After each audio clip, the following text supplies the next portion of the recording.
Kalena dhamma sawanang etamang kalamutamang.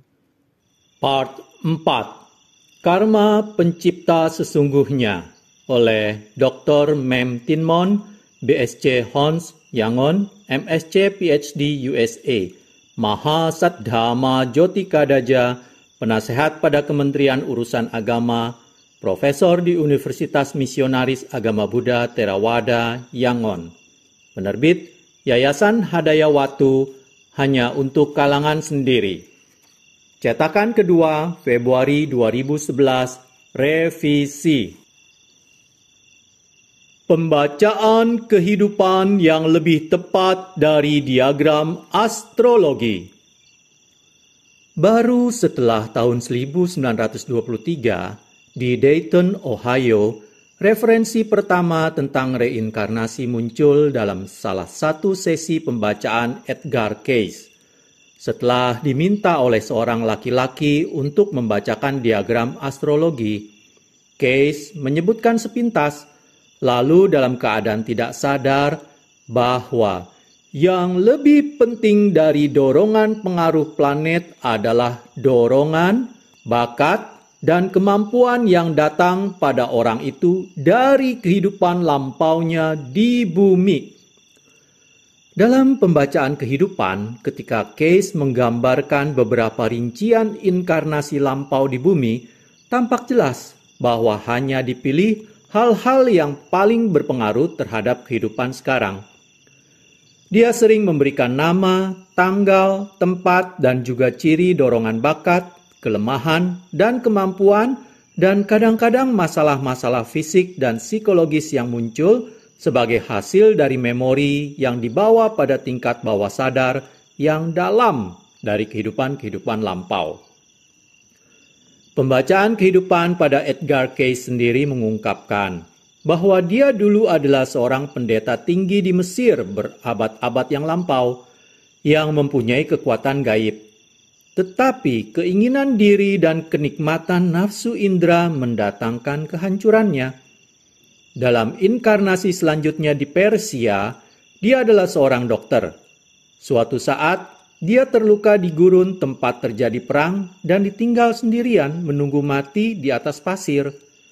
Sendiri, tanpa makanan, air, dan tempat tinggal, dia menghabiskan waktu 3 hari 3 malam dalam penderitaan fisik yang nyeri, sehingga dia membuat usaha yang luar biasa untuk melepaskan kesadaran dari badannya. Dia berhasil dalam usaha ini. Ini juga merupakan sebagian dasar kemampuannya pada saat ini dalam melepaskan kesadarannya dari keterbatasan badannya. Jika seseorang telah menanam benih kebijaksanaan atau wijja dan benih tingkah laku bermoral atau carana, mereka akan tumbuh menjadi pohon besar di kehidupan-kehidupan yang akan datang. Seorang gadis operator telegram. Seorang gadis muda operator telegram di kota New York menjadi ingin tahu tentang telegram-telegram aneh yang diminta seseorang pada beberapa kesempatan untuk dikirimkan ke Virginia Beach. Dia mencari tahu tentang identitas Edgar Cayce. Keinginan tahunya semakin tinggi dan dia memutuskan untuk mendapatkan pembacaan kehidupan. Dia diberitahu dalam pembacaan kehidupannya bahwa dia membuang waktu percuma sebagai operator telegram, dan dia seharusnya mempelajari seni yang bersifat komersial, karena dia pernah menjadi seorang artis kompeten dalam beberapa kehidupan lampaunya, dan ini bisa terjadi lagi. Gagasan untuk belajar seni yang bersifat komersial atau seni apapun tidak pernah terpikir olehnya. Tetapi dengan penuh keberanian bahwa dia mungkin harus mencoba sesuatu hal yang baru, dia masuk ke sekolah seni. Dia sangat terkejut mendapatkan dirinya mempunyai bakat yang murni. Dia segera menjadi artis komersial yang sukses dan secara kebetulan merubah kepribadiannya dalam proses itu. Referensi Gina Cerminara, Many Mansions, The Edgar Cayce Story of Reincarnation. D. Mengetahui kehidupan lampau melalui kekuatan supranatural. Pengetahuan istimewa yang mana seseorang bisa mengingat kehidupan lampaunya dengan melacak kembali arus muncul dan padamnya 5 kelompok kehidupan dari berbagai kehidupan lampau dikenal sebagai pengetahuan supranatural mengingat kehidupan lampau atau Pubbe Niwasa Nusati Abhinyana. Ada 6 macam manusia yang bisa mencapai pengetahuan ini. Mereka adalah 1. Sekterian, 2. Murid biasa, 3. Murid utama, 4. Murid kepala, 5. Pacceka Buddha, 6. Buddha. 1. Sekterian atau pertapa di luar Buddha Sasana bisa mengingat masing-masing kehidupan lampau dalam kurun waktu 40 siklus dunia ke belakang. Karena kebijaksanaan mereka lemah, mereka tidak bisa menjelaskan batin dan materi. 2. Murid biasa Sang Buddha bisa mengingat masing-masing kehidupan lampau dalam kurun waktu 1000 siklus dunia ke belakang, karena kebijaksanaan mereka besar. 3. Murid utama Sang Buddha bisa mengingat masing-masing kehidupan lampau dalam kurun waktu 100.000 siklus dunia ke belakang. 4. Murid kepala Sang Buddha bisa mengingat masing-masing kehidupan lampau dalam kurun waktu 1 asankheya atau kalpa yang tidak terhitung dan 100.000 siklus dunia. 5. Pacceka Buddha bisa mengingat masing-masing kehidupan lampau dalam kurun waktu 2 asankheya dan 100.000 siklus dunia. 6. Buddha yang telah mencapai penerangan sempurna bisa mengingat kehidupan lampau yang tidak terhingga jumlahnya, baik bagi diri mereka sendiri atau makhluk lain. Pada saat ini, siapapun yang ingin mengembangkan pengetahuan supranatural mengingat kehidupan lampau bisa melakukannya dengan mengembangkan pencapaian 8 jhana dalam 10 kasina dan kemudian melatih dengan 14 cara menurut ajaran Sang Buddha. Penjelasan pengetahuan supranatural mengingat kehidupan lampau dalam kitab suci agama Buddha diterangkan sebagai berikut. Dia yang mengingat bermacam-macam kehidupan lampau, yaitu 1 kehidupan, 2 kehidupan, 3 kehidupan, 10 kehidupan, 20 kehidupan, 30 kehidupan, 100 kehidupan, 1000 kehidupan, 100.000 kehidupan. Di sana saya bernama, berkebangsaan, berpenampilan seperti apa, makanan apa, dengan pengalaman senang dan sengsara seperti apa. Setelah suatu kehidupan berakhir, saya muncul lagi di suatu tempat dengan nama apa, berkebangsaan apa, berpenampilan apa, makanan apa, pengalaman senang dan sengsara apa. Setelah itu meninggal dari sana, saya muncul kembali di sini, dan seterusnya. Demikianlah dengan aspek-aspek dan fakta-fakta ini, dia mengingat bermacam-macam kehidupan lampaunya. D besar, I kecil, 81. Tidak ada keterangan mengenai singkatan apa dari D, I, dan 81 ini. Pengungkapan rahasia dari Sang Buddha. Segera setelah mencapai penerangan sempurna, Sang Buddha mengucapkan syair pujian kebahagiaan ini. Melewati banyak kehidupan, aku mengembara dalam sangsara, mencari tapi tidak menemukan pembuat rumah ini.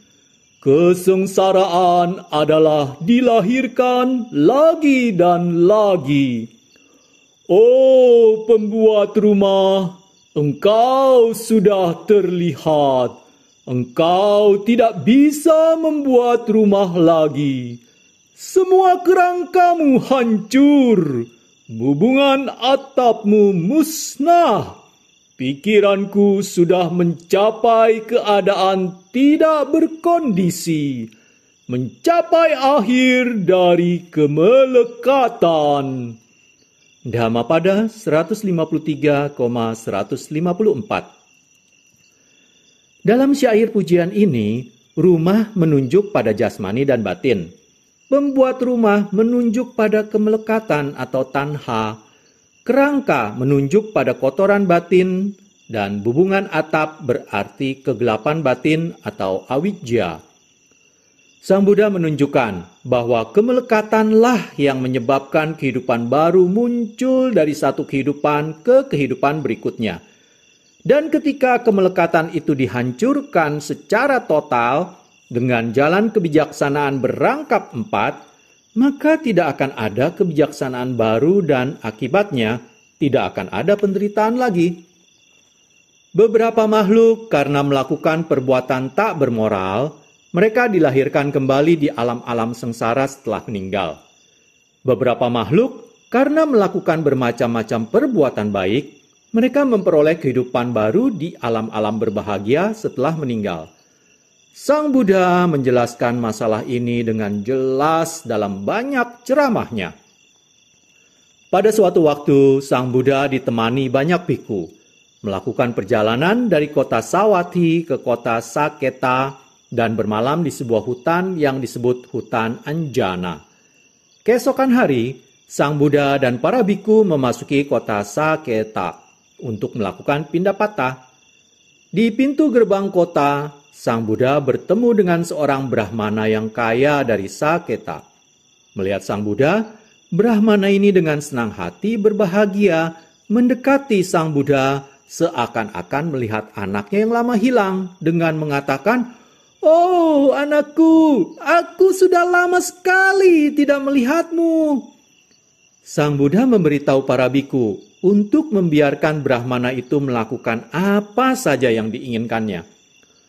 Brahmana itu memeluk Sang Buddha mengatakan, "Anakku, aku sudah lama sekali tidak melihatmu. Kita sudah berpisah begitu lama." Dia meminta Sang Buddha membiarkan dirinya berdana makanan pada Sang Buddha dan Sangga. Sang Buddha menerima permintaan itu dengan tetap diam. Brahmana itu mengambil mangkuk Sang Buddha dan menunjukkan jalan. Dia juga memberitahu istrinya dengan mengatakan, "Anakku datang, siapkan tempat duduk untuk Sang Buddha dan Sangga." Istrinya menyiapkan tempat duduk dan menunggu Sang Buddha. Pada saat melihat Sang Buddha dari kejauhan, cinta seorang ibu pada anaknya timbul padanya. Dia juga memeluk kaki Sang Buddha dan membersihkannya. "Anakku, aku sudah lama sekali tidak melihatmu." Sang Buddha menyampaikan sebuah ceramah yang sesuai pada Brahmana itu dan istrinya. Keduanya mencapai kesucian sebagai pemasuk arus. Mereka meminta Sang Buddha agar mengizinkan mereka berdana makanan pada Sang Buddha dan Sangga selama Sang Buddha tinggal di Saketa. Sang Buddha menolak permintaan itu karena beliau menginginkan penduduk lain juga memperoleh kesempatan melakukan dana makanan padanya.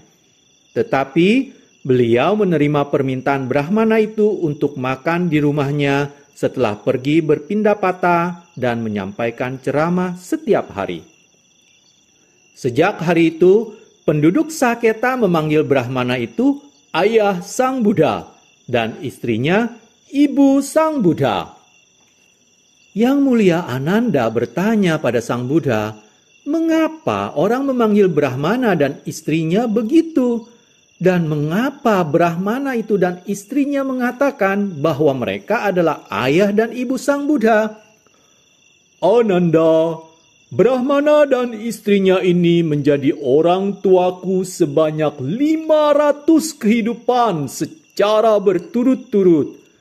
Kakak laki-laki dan perempuan orang tuaku sebanyak 500 kehidupan. Dan adik laki-laki dan perempuan orang tuaku sebanyak 500 kehidupan. Jadi, Brahmana dan istrinya mengatakan bahwa mereka adalah orang tuaku dengan cinta yang khusus yang telah mereka kembangkan untukku di kehidupan lampau, kata Sang Buddha. Brahmana dan istrinya itu mempunyai kesempatan menghormat Sang Buddha dan Sangha dari dekat dan mendengarkan dhamma yang sesuai setiap hari. Mereka mencapai ketiga tingkat hasil kebijaksanaan yang lebih tinggi dan menjadi arahat. Ketika mereka meninggal, Sang Buddha datang ke upacara pemakaman mereka dan menyampaikan khotbah yang disebut Jara Sutta. Di akhir khotbah itu, 84.000 orang mencapai kesucian atau Arya. Semua makhluk sudah melalui banyak kehidupan yang tidak terhitung jumlahnya dalam lingkaran sangsara yang panjang. Tidak ada seorang pun yang belum pernah menjadi ayah, ibu, anak laki-laki, anak perempuannya, dan seterusnya. Begitulah yang dikatakan Sang Buddha dalam Anamatagga Sutta. Mengetahui kehidupan lampau dengan meditasi pandangan terang. Dengan melakukan meditasi konsentrasi, seseorang pertama-tama mengembangkan konsentrasi pikiran yang benar untuk mencegah munculnya kotoran batin atau kilesa yang menyebabkan semua penderitaan agar tidak muncul pada pikiran kita. Ketika pikiran sudah murni, dia akan memancar dengan terang dan dengan sinar terang ini memungkinkan meditator untuk menembus jasmani dan batinnya dan menganalisa unsur materi yang paling hakiki dan unsur batin yang paling hakiki yang membentuk jasmani dan batin. Pengetahuan yang bisa melihat unsur materi yang paling hakiki seperti elemen tanah atau patawi, elemen kohesi atau apo, elemen panas, tejo, elemen gerak, wayo, dan unsur batin yang paling hakiki seperti kesadaran, citta, dan bermacam-macam faktor batin, cetasika, dikenal sebagai pengetahuan analisa batin dan materi, nama rupa pariccheda nyana. Dengan pencapaian pengetahuan ini, meditator menyadari apa yang sesungguhnya terjadi pada seseorang hanyalah 5 kelompok kehidupan yang membentuk unsur materi dan unsur batin yang muncul dan padam dengan cepat dan berkesinambungan, dan tidak ada unsur permanen yang disebut diri, orang, saya, jiwa, atau roh. Jadi dia bisa menghilangkan pandangan salah tentang kepercayaan akan adanya diri atau sakaya ditti. Berikutnya, dia melihat penyebab yang memunculkan materi dan batin. Dia melihat dengan pengetahuan langsung 4 penyebab, yaitu karma, kesadaran, temperatur atau utuh, dan nutrisi atau ahara yang memunculkan materi. Dia juga melihat kontak antara 6 pintu indera dan objek indera yang berkaitan yang memunculkan serangkaian proses kognitif kesadaran dan faktor-faktor batin. Kemudian, sebab dan akibat yang saling bergantungan atau paticca samuppada dilihat dan dibuktikan untuk menjernihkan semua keraguan-raguan mengenai masa lampau, masa sekarang, dan masa yang akan datang, seperti apakah saya pernah ada di masa lampau? Apakah saya tidak pernah ada di masa lampau? Siapakah saya di masa lampau? Pernah berbuat apa? Siapa saya di masa lalu? Apakah saya akan ada di masa yang akan datang? Akan jadi apa saya di masa yang akan datang? Pernah menjadi apa sebelumnya? Akan jadi apa saya di masa yang akan datang? Dari kehidupan apa sebelum datang ke kehidupan ini? Kehidupan apa yang akan mengikuti kehidupan ini? Pengetahuan melihat sebab munculnya batin materi dikenal sebagai Paccaya Parigaha Ñana. Ketika meditator melihat penyebab batin materi dengan cara hubungan kausal sebab akibat yang saling bergantungan dan telah melenyapkan ketidakpastian tentang 3 periode waktu, maka semua masa lalu, masa sekarang, dan akan datang dimengerti dalam rangkaian mati dan hidup. Ini menandakan tingkat penyucian pikiran dengan mengatasi keraguan-raguan atau Kanka Witarana Wisuddhi. Jadi, dengan melatih meditasi ketenangan untuk mengembangkan konsentrasi dan menyucikan pikiran dan kemudian melakukan meditasi pandangan terang untuk melihat hubungan hukum sebab akibat yang saling bergantungan, seseorang bisa mengamati kehidupan lampau dan kehidupan yang akan datang dengan pengetahuan langsung. Beberapa orang mungkin berargumentasi, bagaimana kita bisa mengamati kehidupan yang akan datang yang belum muncul? Baiklah, ilmuwan dengan mempelajari revolusi bumi dan bulan bisa memprediksikan dengan tepat tanggal dan waktu gerhana bulan dan gerhana bumi. Dengan cara yang sama, dengan melacak hubungan sebab akibat batin materi ke belakang dan ke depan, seseorang bisa mengamati kehidupan lampau dan juga kehidupannya yang akan datang. Pikiran yang terkonsentrasi, jernih, yang telah dilatih dengan sempurna, bisa melihat masa lalu dan juga masa yang akan datang. Ada pusat meditasi yang disebut Pusat Meditasi Hutan Internasional Buddha Sasana Pa'auk di Myanmar, di mana meditator dari banyak negara melatih meditasi ketenangan dan meditasi pandangan terang menurut ajaran Sang Buddha. Banyak meditator yang bisa mengamati kehidupan lampau dan kehidupan yang akan datang dengan memuaskan untuk membuktikan hubungan sebab akibat yang saling bergantungan atau Paticca Samuppada. Ajaran penting yang menerangkan dengan masuk akal lingkaran kehidupan kembali semua makhluk. Bab 4. Bukti-bukti adanya kehidupan yang akan datang. Jika seseorang percaya kehidupan lampau, dia juga bisa percaya kehidupan yang akan datang. Karena kehidupan saat ini adalah kehidupan yang akan datang dari kehidupan lampau. Juga ada banyak bukti-bukti nyata untuk membuktikan kelahiran kembali di masa yang akan datang setelah kematian pada kehidupan saat ini. Bukti-bukti berikut digambarkan secara singkat tetapi tepat. 1. Bukti dari kitab suci agama Buddha. 2. Penyelidikan oleh Yang Mulia Maha Moggallana. 3. Kontak dengan orang yang sudah meninggal melalui medium yang mempunyai kekuatan psikis. 4. Kontak langsung dengan orang yang sudah meninggal. 5. Mengetahui kehidupan yang akan datang dengan mata dewa. Kekuatan supranatural mengetahui kelahiran kembali menurut karma dan kekuatan supranatural mengetahui kehidupan yang akan datang. A. Bukti dari kitab suci agama Buddha. 1. Orang kaya bernama Anatta Pindika yang menyumbang wihara Jetawana yang megah kepada Sang Buddha, terlahir kembali di alam dewa Tusita setelah kematiannya.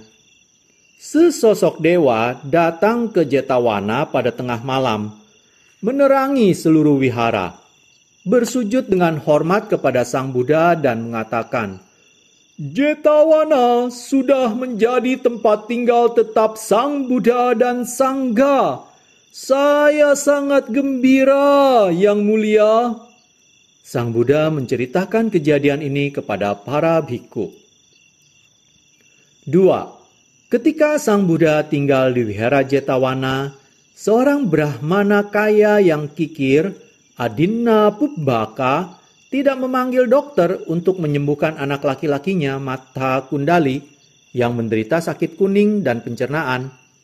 Dia menanyakan tentang obat yang cocok pada praktisi pengobatan alami dan menyiapkan obat sendiri. Obat itu tidak bisa menyembuhkan penyakit anaknya, dan kondisi anaknya semakin memburuk. Akhirnya, dia mengundang seorang praktisi pengobatan alami datang ke rumahnya. Praktisi ini tahu bahwa dia tidak bisa menyembuhkan anak laki-laki Brahmana itu, sehingga dia pergi tanpa memberikan pengobatan apapun, dengan mengatakan, "Saya mempunyai urusan penting untuk menghadirinya." Brahmana itu memindahkan anaknya yang sakit pada serambi yang bertiang-tiang di bagian depan rumahnya. Karena dia tidak mau temannya yang mungkin datang menjenguk anaknya masuk ke dalam rumah dan mereka bisa melihat kekayaannya yang besar. Ketika Sang Buddha melihat ke dunia pada pagi hari, beliau melihat Mata Kundali. Meskipun anak itu berumur 16 tahun, dia belum melakukan perbuatan baik apapun karena kesalahan kepercayaan yang dianutnya. Sang Buddha juga tahu bahwa anak ini akan segera meninggal dan terlahir di alam sengsara. Oleh karena itu, pada saat berpindah patah, Sang Buddha berdiri di depan pintu gerbang rumah Brahmana itu dan memancarkan sinar sehingga anak itu memperhatikannya. Melihat keagungan dan keanggunan Sang Buddha, Mata Kundali mengembangkan rasa hormat yang dalam pada Sang Buddha. Bermiliar-miliar pikiran baik muncul dan meninggalkan bermiliar-miliar karma baik pada arus batin Mata Kundali. Ketika dia mengembangkan rasa hormat pada Sang Buddha, Sang Buddha mengetahui bahwa salah satu dari karma baik ini akan mengondisikan anak ini terlahir kembali di alam berbahagia setelah meninggal. Setelah itu, Sang Buddha melanjutkan melakukan pindah patah. Mata Kundali memperhatikan Sang Buddha dengan penuh hormat sejauh dia bisa melihat Sang Buddha. Dia kemudian meninggal dan langsung terlahir kembali sebagai sesosok dewa dalam sebuah rumah emas mewah dan dikelilingi 1000 dewi di alam dewa Tawatimsa. Mata Kundali bisa menikmati kemewahan alam dewa itu hanya karena mengembangkan rasa hormat pada Sang Buddha untuk waktu yang sangat pendek sebelum dia meninggal. Jika kita bisa mengembangkan penghormatan secara mendalam dengan sepenuh hati pada Sang Buddha sepanjang hidup kita, kita sudah tentu akan memperoleh manfaat sangat besar yang sulit digambarkan. Brahmana kikir itu pergi ke kuburan setiap hari dan menangis di depan pusara anaknya. Dewa Mata Kundali bisa melihat ayahnya terdahulu dari alam dewa. Dia kemudian datang ke alam manusia dengan bentuk asli Mata Kundali dan juga menangis dengan keras. Brahmana itu memperhatikan anak laki-laki yang menangis dan bertanya padanya, "Mengapa kamu serupa benar dengan anak laki-lakiku? Mengapa kamu menangis?" "Saya mempunyai kereta, tetapi saya tidak mempunyai roda untuk kereta itu, jadi saya menangis." "Saya akan membuatkan roda untuk keretamu. Apakah kamu menyukai yang roda emas atau roda perak?" "Saya tidak mau roda emas, juga tidak roda perak. Saya mau matahari dan bulan sebagai roda kereta saya." "Kamu bodoh. Siapa yang bisa mendapatkan matahari dan bulan? Untuk apa menangis untuk hal yang tidak bisa kamu dapatkan?" "Saya menangis untuk mendapatkan matahari dan bulan yang dapat saya lihat. Kamu menangis untuk anakmu yang sudah meninggal yang tidak bisa kamu lihat. Siapa yang lebih bodoh di antara kita berdua?" Baiklah, saya lebih bodoh. Ngomong-ngomong, siapakah kamu?" "Saya anakmu yang sudah meninggal, Mata Kundali." "Di mana kamu sekarang?" "Saya adalah dewa di alam Tawatimsa." "Perbuatan baik apakah yang sudah kamu lakukan sehingga menjadi dewa?" Saya mengembangkan rasa hormat yang dalam pada Sang Buddha hanya sesaat sebelum saya meninggal. Jangan kikir dan jangan melekat pada kekayaanmu. Gunakan kekayaanmu untuk berdana makanan pada Sang Buddha dan Sangha. Brahmana kaya itu mengundang Sang Buddha dan Sangha makan di rumahnya keesokan harinya. Penduduk Sawathi sangat terkejut mendengar berita bahwa Brahmana kikir itu akan berdana makanan pada Sang Buddha dan Sangha. Mereka datang untuk melihatnya berdana makanan pada Sang Buddha dan Sangha. Sang Buddha memberikan khotbah tentang pikiran merupakan pelopor semua unsur batin atau mano pubangga madhama. Brahmana kikir itu dan Matha Kundali memperoleh kesucian menjadi pemasuk arus. 84.000 orang juga memperoleh kesucian menjadi pemasuk arus.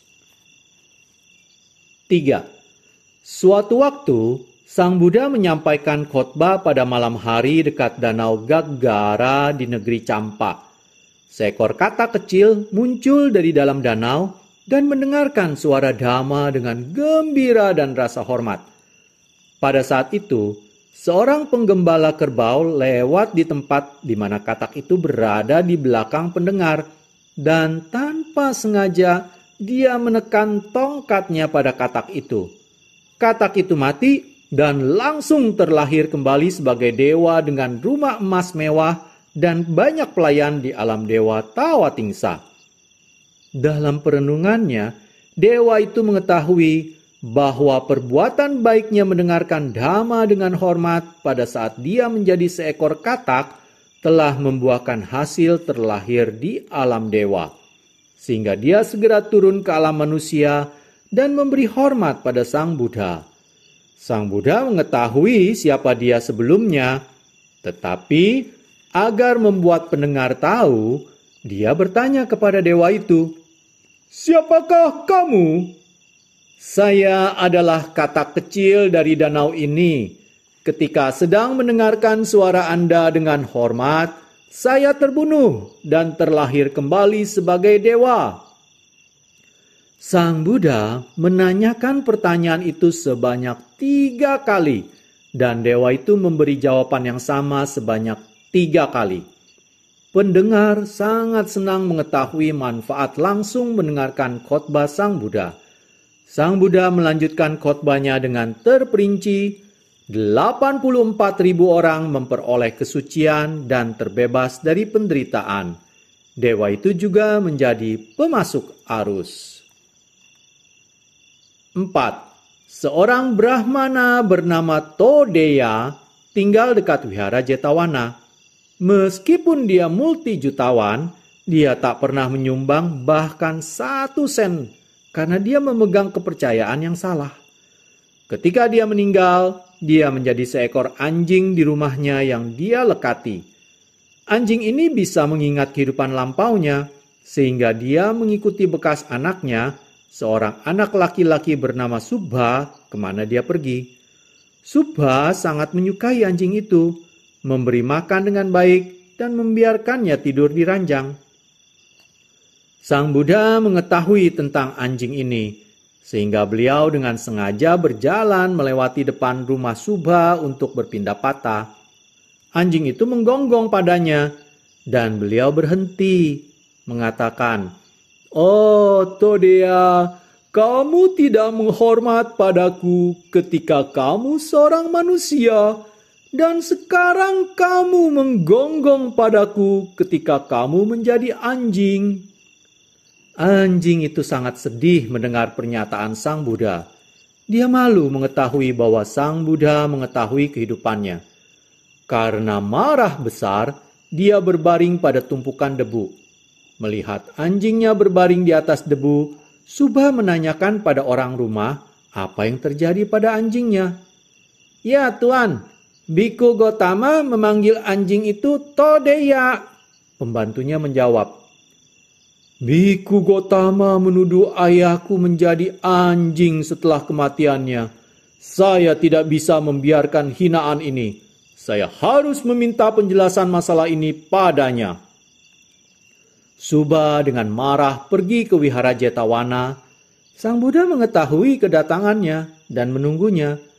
Ketika dia mendekati Sang Buddha dengan lembut bertanya padanya, "Subha, apakah kamu sudah menemukan 4 pot emas yang ditinggalkan ayahmu?"